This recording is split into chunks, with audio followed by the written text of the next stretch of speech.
Salutations voyageurs! Dans cette vidéo, je vais survivre 1700 jours en hardcore sur Minecraft. Cette vidéo est bien évidemment la suite des 1500 jours en hardcore que vous pouvez retrouver ici, et sans plus attendre les dernières préparations avant de tout achever.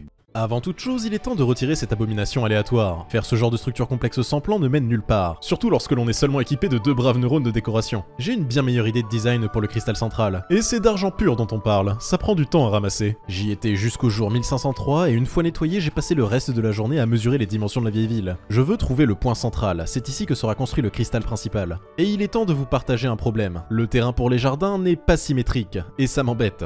Beaucoup. Il faut que je trouve une solution, je peux pas juste repousser le problème indéfiniment. Mais c'est exactement ce que je fais jour 1504 en établissant un périmètre au spawn. Mon royaume s'étend si loin que mes fermes ne sont quasiment jamais chargées. Et apparemment le spawn est toujours chargé, donc je pourrais construire une ferme à creeper et virtuellement ne plus jamais avoir de problème de TNT. Dans ce but, une fois le chunk central délimité, il y aurait en théorie 9 chunks utilisables dans chaque direction. 9 par 9, sachant qu'un chunk fait 16 par 16, on a une zone de 144 par 144. Effectivement, c'est pas petit. On va se contenter des 4 chunks du centre, je pense que ce sera suffisant. J'étais si serein après les 100 jours en super flat que j'ai aplati la zone sans beacon. J'ai placé un portail et cette fois j'ai fait une route solide, j'en ai marre des ghasts qui me les cassent tout le temps. Tout doucement. Et jour 1510, j'ai une belle route bien solide pour un accès sécurisé. A noter que ce portail est dans un biome basalte, ce qui sera parfait pour la variété de grenouilles des plaines. Mais cette route est surtout faite pour ramener ces créatures des enfers. La preuve, les locaux veulent leur peau.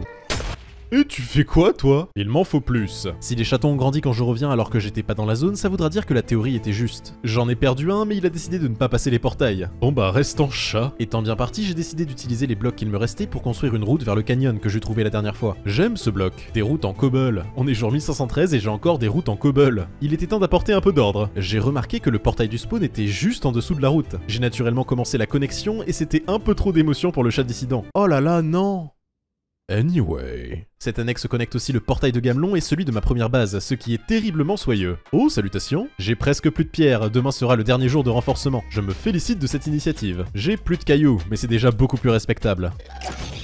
Est-ce que vous avez déjà ressenti la satisfaction procurée par le craft d'un stack d'Ender Chest? Jour 1517, c'est avec une immense tristesse que j'ai constaté l'échec de la théorie des 9 chunks. Les chatons n'ont pas grandi. J'en ai attiré un vers le chunk central, peut-être qu'il y a un petit espoir. Direction le canyon, j'ai besoin de blocs de couleur, et je n'ai jamais utilisé de terracotta en plus de 1500 jours. Et ce sable orange est de toute beauté. Le temps de placer ma marque sur ce territoire, et... Mais... C'est à moi j'ai dit. Et en plus c'est turbominable. Que demande le peuple? Je veux que mes prochaines constructions soient jolies et je ne veux me priver d'aucun bloc. 2 shulkers, des pufferfish et le cadavre d'un vagabond plus tard, me revoilà en terre sainte pour des expériences de couleurs. Une fois teintés, les blocs sont vraiment assez ternes, mais une fois cuits, ils le sont peut-être pas assez. Oula, les minecarts commencent à plus être très droits. Et c'est galère à placer en plus. Après avoir passé beaucoup trop de temps à trouver les patterns, voici toutes les couleurs de terracotta. Et je dois admettre que c'est quand même vachement spécifique. Mais plus je les regarde, plus j'ai d'idées sur comment m'en servir. En parlant de couleurs, j'ai maintenant assez de moutons pour commencer ce que je voulais. Vous ne pensiez pas qu'ils étaient là sans but financier quand même? Non seulement la laine se vend, mais la laine de couleur rendra mon royaume encore plus éclatant. J'ai passé la journée à ramener des couples tels le Noé Gamelonais, et jour 1523 vient l'heure de la teinte. Et 15 batchs dont 2 extras au cas où j'aurais oublié une couleur. Faites des petits moutons. J'ai ce qu'il me faut, vous m'êtes inutile. Oh, bah ils ont disparu. Je sais vraiment pas ce qu'il s'est passé, regardez plutôt ce coucher de soleil. Et un des chatons a grandi, mais je veux en être sûr. Le temps de récupérer mes poissons, j'ai consciencieusement placé un chaton dans 3 des chunks centraux. Je veux voir s'ils grandissent tous en même temps. Si c'est le cas, adieu mes problèmes de poudre à canon. Car aujourd'hui, le seul moyen d'en avoir, c'est d'AFK au-dessus de l'Omnitrix, et je n'aime pas AFK à Gamelon. Le temps d'un suicide de chat en rechargeant les fours et de lancer un conteneur de cailloux à cuire, me revoilà chez les grenouilles. C'est toujours aussi agréable de farmer ces saletés, et en faisant mes allers-retours, je me suis rendu compte que mon chemin en dur était extrêmement proche. Et une autre manière de joindre l'agréable à l'utile. On farm, tu touches pas à mes grenouilles. On s'éloigne un peu en construisant pour que ça respawn, et on recommence. J'aime la complémentarité des projets. Et j'ai plus de cailloux, va falloir trouver une excuse pour camper au-dessus des fours. Presque 8 stacks de lumière, nice. Et aucun des chatons n'a grandi, qu'est-ce que je fais de mal? Mes outils et mes ailes ont besoin de réparation cela dit, et Gamelon a besoin d'argent. Oh mais y a de la pierre ici. La zone est presque terminée, et le spawn est déjà insane. 3 chefs de clan jour 1529, et jour 1530, la zone est officiellement complète. Et ça spawn sale. Mais laissez-moi dormir. J'ai dû fuir ma propre zone pour dormir dans le désert avec une flèche dans chaque genou. J'ai trucidé toute leur famille en guise de revanche appropriée. Il me faudra vraiment un incinérateur ici. Ah, du profit. Non, je suis pas accro, je commençais à peine à trembler. Et le temps qu'il restock, je commence à démanteler l'extension du lag. Y a pas à dire, ça fait bizarre de voir Gamelon comme ça. Je vais refaire ces usines là où elles n'ajouteront pas au lag de la ville. J'ai déjà posé la question mais je vais la reposer. Pourquoi le verre prend autant de temps à miner? Et le jour 1534 marque mon retour au niveau 100. Et ça fait un bien fou de retrouver les 3 chiffres. Je prends mon métier d'artisan verrier très à cœur. On prend les mêmes et on recommence. C'est étrangement satisfaisant. Maintenant ce prototype de four qui qui n'a jamais marché. Voilà, on y voit plus clair. On retire le reste. J'ai vraiment du mal avec ce manque de symétrie. Mais jour 1537, j'ai une idée. Je vais récupérer le point central et à partir de là, je sais comment faire pour rendre les jardins plus acceptables sans avoir à terraformer pendant 50 jours. Parce qu'après, j'ai les flashbacks des piliers en obsidienne du projet Titan. Et à chaque fois que je fais quelque chose d'aussi désagréable, un villageois meurt d'empathie. Et quand un citoyen meurt, ça fait mal. Au profit. Et évidemment, j'ai décidé de faire des cercles car mon subconscient me déteste. Et le premier cercle est terminé jour 1538 et j'attaque le deuxième. Vous allez voir ma vision. Les jardins seront isolés du monde extérieur, ce qui fait que de dedans, on verra pas que c'est pas symétrique. Et de dehors, ça fera partie de la cité tout en étant à l'extérieur. C'est l'idée en tout cas. Et coup de bol, l'île flottante est pile dedans, ce qui va être parfait pour le côté naturel. On est à la fin du deuxième jour de construction du gros cercle et il y a un problème. J'ai pas envie de tout recommencer. Après une longue journée de comptage de blocs et de correction, je crois que j'ai résolu le problème. Et il pleut tout le temps dans cette ville de merde. Orelsan, c'est pas le moment. Et un petit beacon car on est toujours dans la plus glorieuse des villes. Et après un petit nettoyage du cercle, en fin de journée et de très loin, ça m'a l'air correct. C'est tout ce qui importe. Maintenant, remplir tout ça. Après une journée de posage de terre, j'en suis à...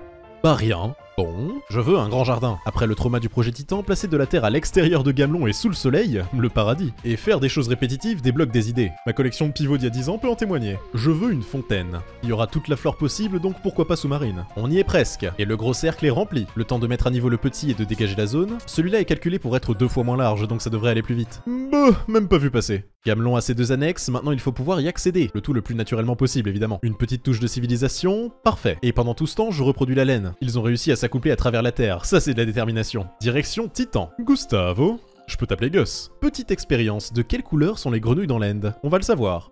Il est temps de nettoyer le chantier et d'installer la machine. Jamais sans mes pouvoirs. Maintenant on dessine le centre. Parfait. Ça gêne par contre, il va falloir trouver un endroit où mettre ce beacon. Mais ce bâtiment a des côtés qui seraient parfaits pour ça. C'est comme si quelqu'un y avait pensé en amont. Quelqu'un d'extrêmement intelligent et humble. J'ai pris un petit moment pour recharger en fusée et il est temps de designer les appartements des travailleurs. Apparemment les villageois peuvent utiliser les lits dans l'End et c'est mieux pour les restockages rapides. Faut juste pas cliquer dessus par accident. Oh et puis est-ce qu'ils en ont réellement besoin finalement? Est-ce que la clé du bonheur ne serait pas un espace de 2 blocs sur 1 et un métier épanouissant sur lequel se concentrer toute sa vie pour le profit d'un maître suprême? Si, hein. Ouais, je suis d'accord aussi. Et ils auront même de la lumière. Un tel niveau de confort, ils n'ont pas intérêt à se plaindre. J'ai continué à construire les appartements jour 1555 et 1556, et en fin de journée, c'est magnifique. Il manque les blocs métiers, mais l'espace est optimisé comme il faut. Maintenant, il est temps d'amener les villageois dans leurs cellules. Je sens que ça va être agréable. Et le premier est parti. Alors tu vas rester là et... Oh! Nice. Puissent tes frères suivre ton chemin. Et de 2... Oh, salut Gabi. Je suis positivement surpris, je dois dire qu'ils sont extrêmement dociles. Et évidemment, c'est quand je dis ça qu'on a un dissident. Rentre. Tu apprendras à servir la machine. Voilà, lui il a compris. Vous vénérez tous la sainte machine et servirez le glorieux profit. J'ai alimenté Titan en villageois toute la journée 1559 et 1560 jusqu'au dernier. Ymir fut le premier sur Titan et le dernier de son groupe à rejoindre la machine. Et ils sont tous là, les 20 premiers villageois, tous purifiés, prêts à servir. Ce qui veut dire qu'il en faut plus, beaucoup plus. Faites des bébés. Et j'ai essentiellement passé la journée à contempler mes terres. C'est important d'apprécier le chemin, car la destination est encore loin. Je suis en manque de variété de bois pour les jardins. J'ai exploré à la recherche de jungles de savane ou d'un gros biome rivière pour un futur projet. Et je suis rapidement rentré à la maison. Évidemment, si j'oublie les fusées, on va pas aller très loin. De retour sur les routes, et le canyon est à côté d'une savane. Et les villages sont en bois massif, quelle erreur! Satisfait de mon échantillonnage, je suis reparti pour le prochain biome. Une jungle, s'il vous plaît. Pas de jungle? Non. Je suis allé tellement loin que je suis revenu au spawn par hasard. Depuis le biome canyon qui est méga loin. Et les chats ont grandi, je dois avouer que je suis perplexe. Mais c'est pas grave, on poursuit. J'ai passé la nuit dans un village et continué mon voyage. Le monde souffre terriblement, mais... Oh!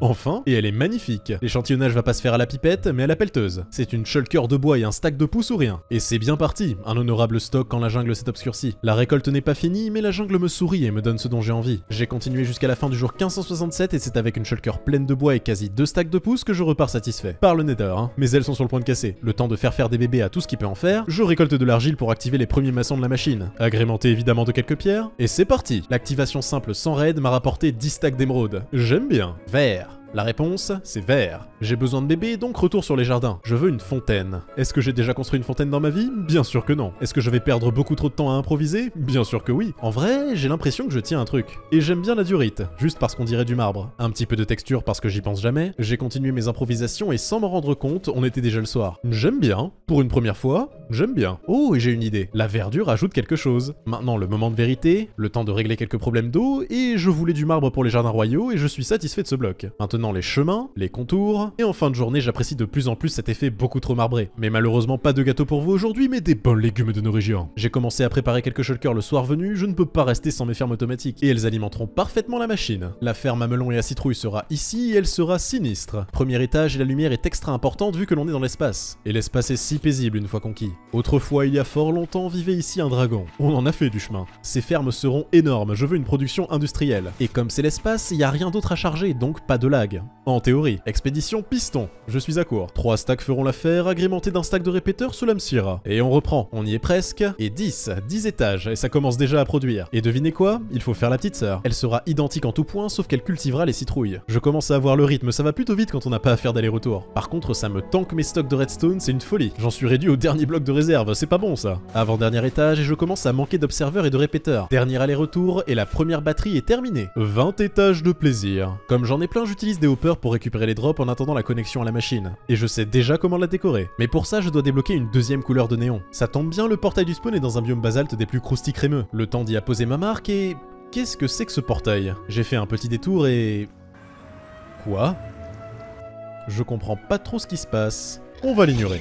J'aime beaucoup les nouvelles couleurs des potions en passant, très propres. Je trouve plus de débris par hasard que quand j'en veux. Et la zone est à moi. Je suis revenu préparer quelques shulkers pour le bloc que j'utiliserai, et chaque jour je me félicite de cette route. Je veux des lumières oranges, donc voici une parfaite opportunité d'utiliser ces blocs. J'ai passé le jour 1590, 91, 92 et 93 à méticuleusement séparer le canyon de son sable jusqu'à avoir une shulker de sandstone orange. Une petite après-midi en plus pour en récupérer une de terracotta, et c'est parti. Qui c'est qui est accro au cercle? Certainement pas moi. Et comment je fais pour me planter à chaque fois? Sauf que j'apprends de mes erreurs et cette plateforme est pour une fois pas de la taille d'un continent. J'étais en train de me taper la tête contre un mur quand les slimes ont voulu prendre le relais de ce dernier.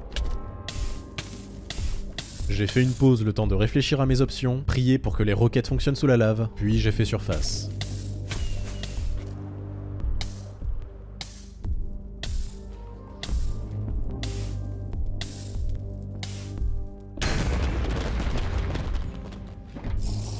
C'était beaucoup trop limite. J'ai galéré toute la journée 1596 pour trouver l'endroit où ça bloquait et j'ai enfin résolu le problème en fin de journée. Je tente un pattern orange sur orange, parce que pourquoi pas? Ça veut dire non? Mais moi j'aime bien. Le beacon mange un peu sur le cercle, du coup je dois l'enlever tout en me faisant harceler par les slimes au-dessus de la lave en essayant de ne pas perdre d'émeraude. C'est vraiment un biome de mort. J'ai replacé le beacon au centre pour pouvoir dégager la zone en hauteur, je veux avoir une belle ligne de vue. Et regardez cette invasion! Une fois la première couche terminée, je me suis demandé si on pouvait faire cuire cette sandstone pour avoir de la pierre lisse, et oui! En attendant que ça cuise, j'ai fait se reproduire les grenouilles gamelonnaises et terminer les chemins de l'enfer. D'abord celui des grenouilles vertes, celui du canyon, ce qui a pris 2 jours, plus jamais je n'aurai à craindre les ghasts. On n'oublie pas le village de Noël. Oh, un lutin, tu devrais être au travail. Et maintenant, le plus long de tous, le chemin vers le parking, qui est... Il suffit. Je disais qui est très long. Très long, j'ai dit. Et à la fin du jour 1610, toutes mes routes sont renforcées, élargies et surtout uniformes. Il est temps de tenter le cristal central. Je n'ai jamais fait ça, mais comme La Fontaine, une bonne dose d'improvisation devrait faire l'affaire. Et ça part plutôt bien. Forcément, sans la pluie, on y voit mieux. Les lignes sont connectées, je dois dire que j'apprécie. Maintenant, la partie un peu plus délicate. Et un quart entièrement fini. J'aime voir mon idée prendre vie. Une fois le pattern intégré, ça monte tout seul. J'en suis à la moitié du dernier quart à la fin du jour 1613, mais les stocks d'émeraudes gamelonnées sont à sec. Heureusement, j'ai trouvé quelques piécettes à paradis pour continuer mon œuvre. J'ai complété le cristal, expérimenté un peu avec la pointe, déblayé la terre, ce qui s'avéra beaucoup plus délicat que prévu, et le cristal central de Gamelon a pris vie. Le premier, le plus gros, celui à partir duquel tout sera construit. Et on le voit depuis paradis. Je peux tout doucement commencer à fermer la muraille. Ça a pris 2 jours. 2 jours et une matinée. Et c'est que la partie centrale de la muraille. Le sable a cuit, il est temps de terminer la zone à néant. Ils sont insupportables. J'ai passé toute la journée 1618 à élever les murs de l'arène, et je pense qu'on est bon, suffisamment haut pour ne pas qu'ils s'échappent, et ouvert pour que les slimes puissent tomber. Un chemin safe pour ne pas encore cramer mes grenouilles, le temps de sécuriser le portail. Allez, on vient manger. Sur les 12 que j'ai ramenés, seulement 2 ont fini le voyage. C'est nul. Bon, on va augmenter la sécurité. J'en ai retrouvé 2 autres sur la route que j'ai pu amener à bon port. 4 sur 12. C'est mieux. Heureusement, j'ai des réserves. On en a perdu que 2 cette fois. Voyons l'efficacité avec seulement 7 grenouilles. Et les slimes sont particulièrement en forme, elles ont du travail. C'est magnifique. Je ne sais pas pourquoi ça spawn aussi violemment à cet endroit précis, mais presque 5 stacks de lumière en une journée, c'est goldé. J'en veux plus. Oh non, les ghasts peuvent casser la sandstone, c'était pas prévu ça. Meurs. Bon, on va patcher façon Ubisoft, personne ne verra rien. Même score au deuxième jour de farm. Et oh, faut faire plus de bébés là, c'est pas comme si vous aviez autre chose à faire. J'étais sur le point de continuer les constructions sur Titan, mais pourquoi pas tenter l'élevage de matières premières sur place? Je suis revenu prélever 4 colons et j'ai passé la journée à faire monter ces ingrats. Vous ne méritez vraiment pas la chance que vous avez. Au bout de quelques recherches, j'ai découvert un design ultra simple pour les faire se reproduire automatiquement. Si ça marche, ça va m'épargner beaucoup d'allers-retours. Le temps d'un dernier pour recharger, et voici la partie la plus délicate. Ok, on n'y touche plus. Qui c'est qui veut faire des bébés pour l'éternité? À peine arrivé, il s'est déjà mis à planter. Ton enthousiasme est apprécié. On va l'aider un peu. En théorie, le reproducteur est prêt. Reste à savoir si ça fonctionne dans l'end. Pour vérifier ça, il est temps de faire une deuxième batterie. Ça fait trop longtemps que je n'ai plus d'usine à canne à sucre et mes stocks fondent comme youtubeuse réaction devant Castellucci. Piston, observeur, pour le temps de niaiser. Où sont les bébés? La sainte machine sera satisfaite. Encore à court d'observeur, mais j'ai plus de quartz. Enfin si, j'ai des montagnes de blocs de quartz, mais pour une raison obscure, on ne peut pas les retransformer. Il se peut que je me sois légèrement emporté à miner toute la journée, que j'avais à peine les fusées pour revenir. Ça part à une vitesse, et 6 étages de plaisir à la fin du jour 1633. C'est même pas encore décoré que c'est déjà plus joli que celle d'avant. Et toujours pas de bébés. J'ai essayé de leur donner un peu plus de nourriture, mais ils ont l'air obsédés par les lits. Après quelques recherches, j'ai vu que les villageois suivaient le cycle jour-nuit, même dans les autres dimensions. Je suis revenu à Gamelon pour dormir à leur place, et oui, le premier bébé, la première pure progéniture de Titan. C'est confirmé? Ça marche. Je peux poursuivre mon travail en paix. Plus. Il m'en faut plus. La petite sœur est presque terminée, et heureusement que j'étais dehors pour la soirée, j'ai pu passer la nuit dans un lit. Les villageois ne se reproduisent que le jour, ce qui est fort en kikinant. Et 12 étages. Et comme je reste longtemps sur Titan, je suis revenu récupérer de quoi faire du profit au passage. Et ça me brise le cœur, mais le lag à Gamelon est insupportable. Donc équipé de Zarando, j'ai retiré les feux de camp. Je mets des torches de façon temporaire, comme j'ai une ville à construire, ça serait bien de ne pas passer 400 jours en diaporama. Au boulot, vous autres. Je corrige les lumières, en plus ça causait des pertes. Voilà. Autour de l'autre usine, je veux que ce soit aussi beau de l'intérieur que de l'extérieur. Et il y a beaucoup de lumière ici. Perfection. Maintenant la collecte. Et ça produit beaucoup trop, mon inventaire est saturé. Le tuyau vers le haut pour un accès privilégié à la machine. J'ai passé un peu de temps à décider du placement des lumières, et cette usine est prête à être branchée. Vous voyez pourquoi j'appelle ces bâtiments des batteries? Même standard pour l'autre, et ça produit beaucoup trop, c'est parfait. Et la deuxième batterie est collectable. Après avoir crafté l'équivalent en coffre d'un super tanker, j'ai commencé la zone qui accueillera les ressources. Je me suis occupé des prises sur la machine, on relie tout ça en prenant soin de ne pas faire d'erreur. Canal, check. Courant, check. On arrive à l'intérieur, et on termine par des hoppers. Il faut que ça reste dans les limites de la structure. Et je suis à court de lumière, mais le câble est branché. Le temps de terminer les courants et la première batterie est connectée. Et pas mal de bébés en bonus. Après autant de temps dans l'espace, revenir sur Terre fait toujours du bien. J'ai commencé à dessiner le premier bâtiment officiel, la salle des coffres. J'ai des coffres et des shulkers partout, il faut ranger ça. Et cette fois je me suis pris la tête pour avoir quelque chose avec un minimum de relief. Je veux du médiéval avec du marbre, de la pierre et du bois. En tout cas, c'est l'idée. Dois-je vous rappeler le concept d'une bille? J'ai rechargé mes stocks de bois en tronçonnant toute la journée 1651 et 1652, et reprenons. Ouais, j'ai vraiment du mal sur ce coup-là. J'ai expérimenté plein de choses pendant vraiment longtemps, puis j'ai enlevé le bois. Je n'arrive vraiment pas à faire un truc cohérent. Embêté par cet échec, j'ai décidé de m'aérer l'esprit en plantant des arbres et en attaquant l'élément central du jardin. Et qui est un autre truc que je n'ai jamais tenté, un arbre géant. Ah bah la devise n'a pas changé. Si c'est pas beau, au moins ce sera... Exactement. Je me suis dit qu'il serait plus intelligent de commencer par les racines, et laissez-moi vous dire que c'est pas un exercice facile. Après en avoir complété un bout, je pense que le tronc est trop large, mais je m'en occuperai après. Des coquillages? Vendu. J'ai passé 3 jours à construire ces racines, et honnêtement... c'était plutôt fun. Voici le résultat après avoir fini la première moitié. Honnêtement, pour une première fois, pas déçu. Je dois avouer que les arbres de Georges rentrent beaucoup trop bien sur mon terrain. J'ai continué à enraciner mon arbre au jour 1661. Oh, plus de coquillages. 62, 63, 64, 65, 66 et 67. Boucher les trous et corriger les erreurs jour 1668. Et le lendemain, on a une base énorme pour un arbre qu'il sera encore plus. Et après ce temps de pause bien mérité, je me suis rendu à l'évidence et rasé le début de la salle des coffres. Tel le projet Titan, on va expérimenter un peu. Et jour 1671, je pense avoir trouvé quelque chose d'intéressant. J'ai recommencé la structure, et plus je progresse, plus je suis heureux d'avoir recommencé. C'est déjà massif. J'ai continué la construction fort heureux d'avoir trouvé un design qui fonctionne, et ça fait un peu temple, ce qui n'est pas pour me déplaire, mes richesses méritent d'être vénérées. Partie gauche, j'ai essayé un pattern un peu différent pour le centre, et les deux parties sont connectées, en 2 dimensions. Hein, c'est qu'une jolie façade avec rien derrière. Toujours plus de posage de blocs jour 1676, et je fais les côtés en premier, c'est le pattern le plus simple. J'adore l'effet de l'intérieur. Je m'occupe du mur arrière et même de l'extérieur que personne ne verra car collé à la muraille. On est comme ça, on fait les choses jusqu'au bout ici. J'ai terminé les façades arrière et commencé à réfléchir sur les côtés, mais plus je la regarde, moins j'aime la partie centrale. Je l'ai retirée et je m'en occuperai à la fin de la construction.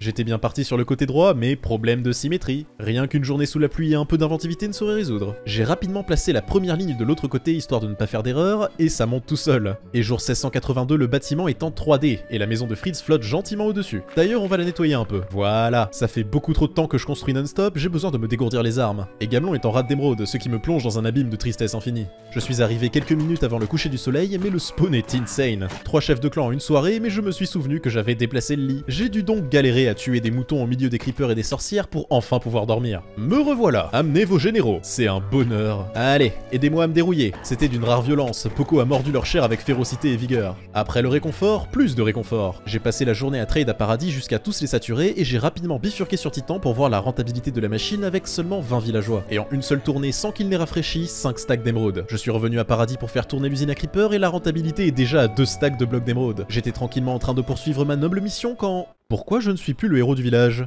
J'ai vraiment bugué 5 minutes, c'est censé durer environ 3 jours. Terrifié par cette nouvelle potentiellement destructrice pour mon économie, je suis allé investiguer. J'ai littéralement fait face à une armée jusqu'à avoir bas domaine 5 et J'ai triomphé au milieu de la nuit, et oui, c'est bien 40 minutes. Est-ce que c'est d'être allé dans l'end qui a retiré l'effet? Non. J'ai fait une autre tournée, et quand je suis rentré... Ah, le portail retour agit comme un cleanse. Ça enlève tous les effets, même ceux du beacon. Bon à savoir. Je me suis préparé à autre chose, cela dit. Je veux trouver une cité ancienne, celle dans laquelle aura lieu le combat final du jeu et son armée de Warden contre mon armée gamelonaise. Je voulais en trouver une en creusant via la mine de guerre, mais apparemment il serait possible d'en trouver via les crevasses dans les montagnes. Je n'aurais dans ce cas plus qu'à connecter les deux et ça m'épargnerait du minage à l'aveugle. Ces nouvelles cavernes sont juste un plaisir pour les yeux. J'en ai trouvé plein. Magnifique, immense, mais pas ce que je recherche. J'ai trouvé un portail abandonné flottant, et je trouve ça immensément cool. J'ai aussi trouvé un campement de bandits avec une corne de guerre. Oh oh oh! Est-ce que cette montagne est faite de blocs de neige? Je galère depuis le début avec des golems alors que ce truc existe? Attendez, c'est pas ça que je suis venu chercher à la base. Cette montagne est prometteuse. Et oui, ce sont les nouveaux blocs. J'ai récupéré les antennes relais et quelques blocs, et il y avait un donjon de squelettes juste à côté. Et ça a l'air d'aller plus loin. Ouais, effectivement. Après une potion de résistance, j'ai continué l'exploration. Et un autre spawner, mais toujours pas de cité engloutie. J'ai creusé aléatoirement dans le but de trouver quelque chose, mais seulement des diamants. Oh, la vie est dure. J'ai passé la journée à creuser et à chercher, mais rien qui ne ressemble de près ou de loin à une cité. Au moins, j'avais le coucher de soleil pour me tenir compagnie. Je suis rentré par le Nether histoire d'évacuer ma frustration à la mine avec quelques explosions. Je suis d'abord allé faire tous mes coffres pour voir ce que j'avais comme stock de TNT et de poudre à canon, et un stack et demi. C'est pas grand chose, mais ça va toujours aider. Et j'ai trouvé 36 TNT dans un coffre et 30 dans un autre. Toujours tout fouillé. Le plus efficace reste le carottage, cela dit, mais cette fois, je suis prudent.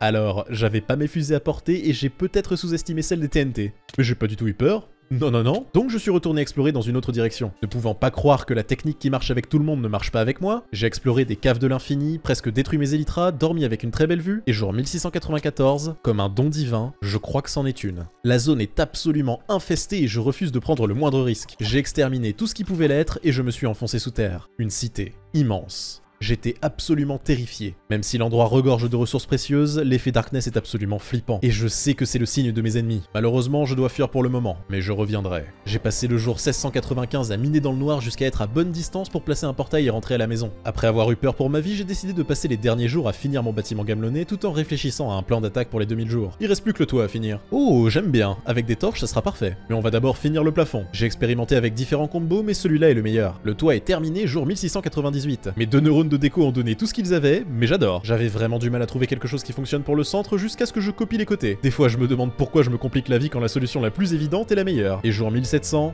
le premier bâtiment de la nouvelle Gamelon est terminé. Et beaucoup d'autres suivront. La dernière épreuve est devant nous. Quand mon royaume sera achevé, moi et mon armée irons vaincre le dernier bastion des ténèbres.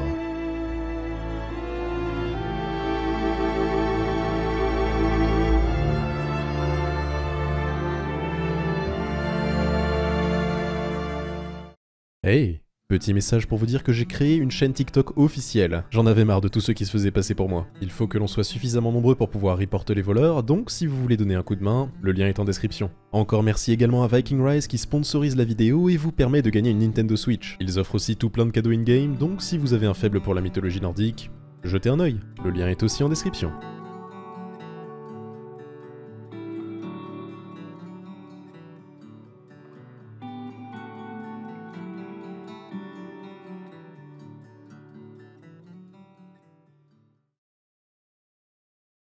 Alors, je pourrais me reposer, car des monstres les plus dangereux que ce monde ait portés, je serai le dernier.